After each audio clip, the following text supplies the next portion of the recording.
बिस्मिल्लाहिर्रहमानिर्रहीम, अस्सलाम वालेकुम। आप देख रहे हैं व्यूज़ मैटर। मैं हूं मुर्तज़ा डार। आज आपके लिए दो ख़बरें हैं मेरे पास। पहली ख़बर जिस पे हम जिक्र करेंगे ईरान के लिखे गए यूनाइटेड नेशन जनरल असम्बली को एक लेटर के बारे में जिसमें उसने अमेरिका की शिकायत की है।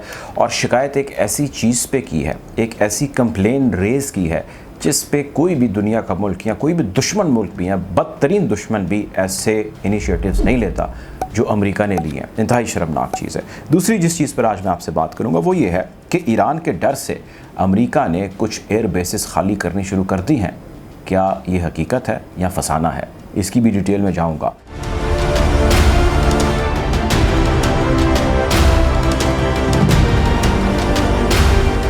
पहली चीज़ ये है कि आप जानते हैं कि पूरी दुनिया के अंदर जो ये बीमारी है कोविड, वो सर उठाया है। कहीं पे इसका स्पाइक या इसका ग्राफ या इसका लेवल बहुत ज़्यादा हो जाता है, कहीं कम हो जाता है, लेकिन इससे कोई भी शख्स इनकारी नहीं है कि ये बीमारी ने तकरीबन सारी दुनिया को अपनी लपेट में ले रखा है। और इस बीमारी से लड़ने के लिए वैक्सीन एक चीज़ है, लेकिन इससे लड़ने के लिए दीगर बहुत सारी अद्वियात हैं जिनकी ज़रूरत पेश आती है डॉक्टर्स को, जिसमें मरीज़ों की करंट कंडीशन को बेहतर रखा जा सकता है, जिसमें एंटीबायोटिक से लेके, जिसमें मल्टीविटामिन से लेके, जिसमें ऑक्सीजन सिलेंडर से लेके, जिसमें करंट डिटीरियोरेटेड यानी कि अबतर सेहत की हालत को थोड़ा सा स्टेबलाइज़ करने के लिए बहुत सारे स्टेरॉयड समेत अद्वियात की ज़रूरत पेश आती है। एक चीज़। दूसरी चीज़ ये कि बहुत सारे दुनिया के ममालिक हैं जहाँ पर बहुत सारी दीगर बीमारियां हैं जो सर उठाए हैं। कुछ ने उसके ऊपर कला कमा कर लिया और कुछ ने नहीं किया। एड्स यानी HIV की जो बीमारी है वो ईरान में खासी ज़्यादा है, मौजूद है, पाई जाती है, और उसके भी हालात को बेहतर करने के लिए ईरानी हुकूमत दिन रात काम कर रहे हैं। ख़त ये लिखा है UNGA United nation general assembly को ईरान ने, और इस ख़त के अंदर ये कंप्लेंट की है कि आप इस चीज़ का नोटिस लीजिए कि हमारे पे पाबंदियाँ, हमारे पे सैंक्शंस, हमारा कला कमा करना, हमारे ऊपर डिप्लोमेटिक आइसोलेशन का लगाना, या जो भी आप सख्तियाँ या जो भी इसको नाम दे लीजिए, वो सारा एक तरफ। लेकिन इस असना में आपने लोगों को जो लाइफ सेविंग ड्रग्स हैं, जो लोगों को कोविड से लड़ने के लिए, लोगों को HIV से लड़ने के लिए जिन चीज़ों की ज़रूरत है, आपने उस पर भी पाबंदी लगा दी है। ईरान अपनी वैक्सीन बना चुका है, उसका आगाज़ कर चुका है, लेकिन वो इनसफिशेंट है, वो उतनी नहीं है जितनी आबादी है, जितनी दरकार है।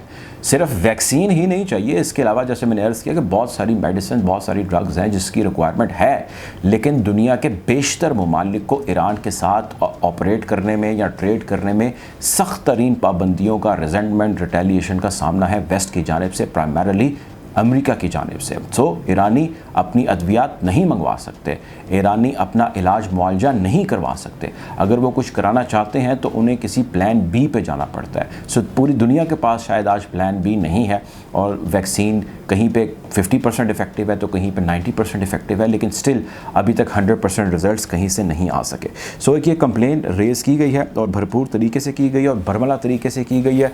और अमेरिका यकीनी तौर पर, जंग के भी वैसे कहा जाता है कि कुछ उसूल होते हैं, जंगों में अक्सर स्कूलों के ऊपर, मसाजिद के ऊपर, इबादत गाहों के ऊपर, हॉस्पिटल्स के ऊपर, मरीज़ों के ऊपर किसी किस्म के अटैक या हमले नहीं किए जाते। उनकी तीमारदारी, उनका ख्याल, उनका इलाज मुआवजा या इबादत या जो भी चीज़ें से कनेक्टेड हैं वो वैसे ही जारी रहती हैं। लेकिन ये एक ऐसी जंग है या ये एक ऐसा मसला है जिसके अंदर इस किस्म की सूरत हाल, इस किस्म की अबतर सूरत हाल यकीनी तौर पे एक शर्म का मकाम है उन तमाम के लिए जो ये कर रहे हैं। दूसरी जिस चीज़ पे मैं आपसे आज बात करना चाहता हूँ वो भी इसी मसले से जुड़ी हुई है। वो चीज़ ये है कि अब मसला गंभीर है और मसला खासा गंभीर है दोनों ममालिक के दरमियान, लेकिन ये गुज़िश्ता कोई 2-1 माह के अंदर चीज़ें बहुत तेज़ी से ग्राफ ऊपर नीचे गया चीज़ों का। पहली चीज़ ये थी कि अमेरिका ये चाह रहा था कि भाई ताल्लुकात ईरान के साथ ठीक कर लो।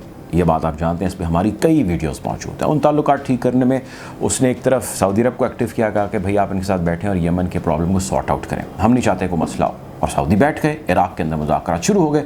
दूसरा उन्होंने कहा जी आप ईरानी भाई आप आएँ हमारे साथ बैठें, हम आपके भाई हैं अमरीकी भाई, हम आपके साथ बैठेंगे, हमारे 6 इत्तेहादी ममालिक 5 आपके साथ बैठेंगे और JCPOA पे बात करते हैं और आपको वापस इसमें लेके आते हैं। नाराज़गियाँ, लड़ाई किस बात की है? बात शुरू हो गई, राउंड ऑफ टॉक्स का आगाज़ हो गया। इजराइल ने फ़ौरन इंटरवीन किया। उसने कहा नहीं नहीं नहीं नहीं, ऐसा नहीं हो सकता अमेरिकी भाइयों, आप ऐसा कैसे कर सकते हैं, आप अपने ज्यू ब्रदर्स को किस तरह इग्नोर कर सकते हैं, छोड़ सकते हैं। हमने इनके ख़िलाफ़ लंबी जंग लड़ी है, हमारी लंबी तहरीक है, हमारी लंबी कुर्बानियाँ हैं, हमने इनको बड़े कैंडे में रखा हुआ है। तो आपने अगर उनके साथ दोस्ती कर ली तो ये तो अपनी अफजाइश जारी रखेंगे यूरेनियम की, लेकिन ये हमारी ऐसी की तैसी बजाएंगे और पैसा भी कमाएंगे। सो किसी न किसी तरह उन दोनों में, अमेरिका यानी और इजराइल में आपस में फ्रिक्शन तो रही, लेकिन उस कुछ अरसे की, महीने 2-3 की फ्रिक्शन रहने के बाद दोनों भाइयों ने आपस में तय कर लिया कि नहीं यार, ईरान से लड़ाई है, ईरान से हमारी कुट्टी है और वो रहनी है। और वो यूं ही बरकरार रही और अमेरिका ने और जो बाइडेन साहब ने उन पर गज़ब ढाने का तमाम तर प्लान बना लिया और उसके ऊपर वर्किंग जारी है। और इसी वजह से अब JCPOA भी रुक चुका है और इसी वजह से सऊदी टॉक्स भी रुक चुकी हैं, इसी वजह से सख्त स्टेटमेंट्स भी आ रही हैं, इसी वजह से ईरानियन सपोर्ट जो मलेशियाज़ ये कहते हैं या तंजीमें, ऑर्गेनाइजेशन ये कहते हैं, उनके ऊपर सीरिया में एयर स्ट्राइक्स की जा रही हैं प्रेसिडेंट के अप्रूवल के साथ। और इसी वजह से बहुत सारी चीज़ें हैं जो अमेरिका प्लान कर रहा है, इनडायरेक्ट वॉर या इनडायरेक्ट रिटेलिएशन या रिएक्शन की वजह से। और यही वजह है जिसकी वजह से कतर में अमेरिका ने अपनी 3 फ़ौजी अड्डे खाली कर दिए। जी, ये हकीकत है, ये ख़बर है, ये 2-4 दिन पहले की ख़बर है। यही वो वजह है जिसकी वजह से अमेरिका ने 3 कतर के अंदर अपने फ़ौजी अड्डे 99% जो उसके पास मौजूद थी वहाँ पे चीज़ें उनको निकाल के वो उर्दन ले गए हैं, ऐसी जगह पर, ऐसे मकाम पर ले गए हैं जहाँ पे वो ईरानी गैज़ व ग़ज़ब के आगे बच सकते हैं। अब डायरेक्टली ईरान का नाम नहीं लिया जाता, लेकिन उन तंजीमों या उन मलेशियाज़ या उन ऑर्गेनाइजेशन, जो भी आप इसको नाम दे लीजिए, उन जमातों का नाम लिया जाता है जिनको सपोर्ट ईरान की हासिल है। So directly there is no Iran but indirectly there is Iran. और इसी वजह से जो है वो इससे पीछे हट चुके हैं और उन्होंने अपनी जगह और अपने अड्डे खाली कर दिए हैं।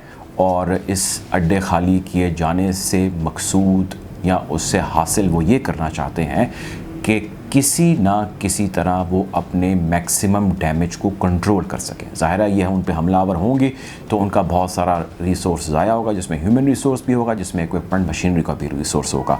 सो इनडायरेक्ट प्रॉक्सी जंगें जारी हैं अमेरिका के साथ ईरान की, इज़राइल के साथ ईरान की, लेकिन इन तमाम तर के बावजूद ईरान अपनी पोजीशन जो है वो मजबूत किए खड़ा है। और ईरान के इत्तेहादी ममालिक भी, मज़े की बात यह है, वो भी अपनी पोजीशन मजबूत किए खड़े हैं। इस इत्तेफाक के अंदर बहुत सारी अचीवमेंट्स हैं जो ये पाँचों ममालिक हासिल कर सकते हैं।